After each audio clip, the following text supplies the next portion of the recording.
Nice.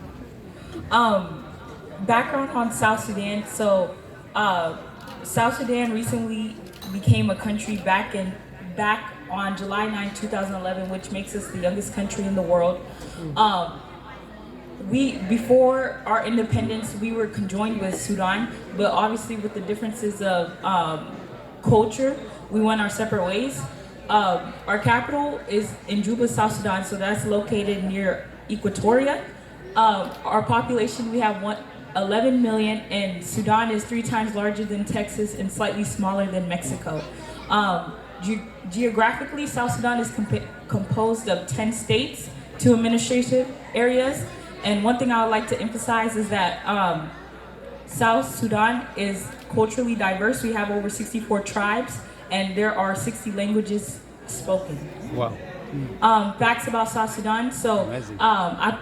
I like presenting about our flag. So our flag represents many things in our history. So the black on the flag represents our dark skin. The red represents the bloodshed for the independence that we have been fighting for since the 1900s.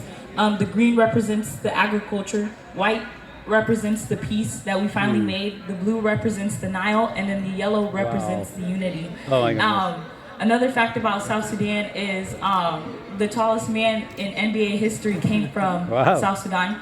His name is Manute Bol. He is just one of many South Sudanese players in the NBA. Wow. Currently, right now, we have William Gabriel, JT Thor. JT Thor, fun fact, he also came out of Omaha, Nebraska. So we get to rep him. And Bol. One thing I love about South Sudan is the way they have been breaking barriers in 2 prime areas, which is basketball and the beauty industry. Anytime you walk into Sephora or Ulta, if you see a dark-skinned model, 9 times out of 10, that model comes from South Sudan. And if you look throughout the history of the beauty industry, it's not very inclusive. So when you see South Sudanese women come on the stage, it challenges people to be more inclusive of makeup products, the runway as well.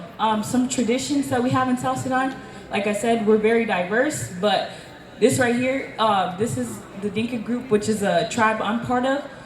You see lots of beaded necklaces and women wearing their jalabiyas, and then you see facial scarring. The facial scarring represents entering adulthood. So usually women participate in this when they get their first period, or men usually do it after they reach a significant level in their puberty stage. Wow. We also have traditional dancing. I know I can speak because I'm a member of the Dinka tribe. So for us, we do a unity circle where we jump up and down and then move forward.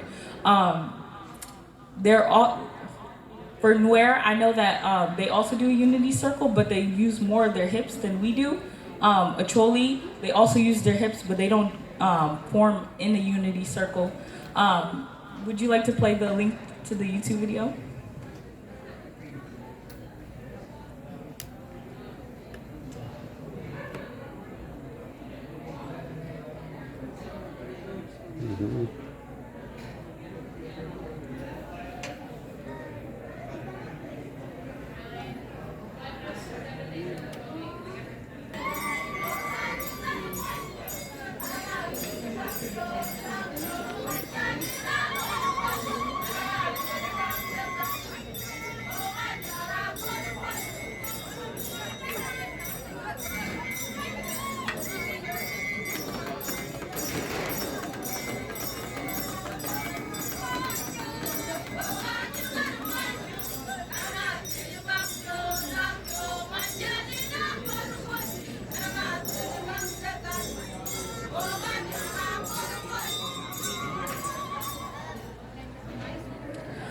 Going based off of that tribal dance, a lot of our songs are centered around giving grace, giving glory to God, giving glory to God, and also many songs came from when we were fighting during independence. So those songs symbolize peace. And in the videos, you guys see a bunch of men wearing, having a white powder on them. That's also a tradition that we have in South Sudan. So you'll see many cattle herders put that on just to distinguish themselves from cattle and also people who prey on them. I'm outside of school. I'm the director of Ross Leaders Lincoln, so I founded a chapter of this organization. So Ross stands for Republic of South Sudan. If you guys don't know, Nebraska is one of the top-filled states with South Sudanese refugees, particularly Omaha. I think they have about over 20,000 refugees that have resettled to Nebraska since the 1990s. So if you guys don't know, South Sudan currently went through a civil war, and there's a lack of infrastructure, lack of education, just a lack of health, lack of everything. And there's always elders always talk about how they want to rebuild South Sudan, but we never talk about how we're going to get to that point. So since me and a large amount of the community reside in Nebraska, we always say that we have the opportunities to get well here so we can bring it back to home. So that's why I decided to pursue a chapter under Ross Leaders Lincoln. So we aim to serve the South Sudanese community through programs dedicated to education, cultural awareness, and overall health. In education, we offer weekly tutoring services to our students as well. We also expose them to various career exploration activities. So as of right now, we're really focused on STEM. In terms of overall health, we have a partner.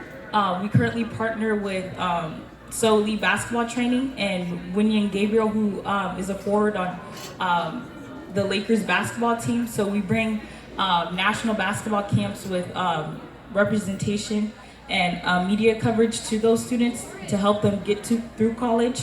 In terms of cultural engagement, we throw a lot of events. So this past December, we threw our Winter Wonderland Gala here, and that's our cultural night. So a lot of parents in the community, families in the community, young adults in the community came together. Everyone got dressed up in their African attire or Black attire. We celebrated doing the Dinka dance, Madi dance, Acholi dance, and Nwar dances. We also had our moms catered food, so we saw a lot of dishes like kebab, sambusa, mula kombo, things like that, things that are native to our culture, because we want to stress that even though we're away from home, we still like to make it home. And yeah, those are pictures of my kids. So one thing I want to emphasize is that Ross Leaders Lincoln was born in the South Sudanese community. We serve in the South Sudanese community, but it's open to anyone who is drawn to our program. So if you know any students that would like to join Ross, it's open. Thank you.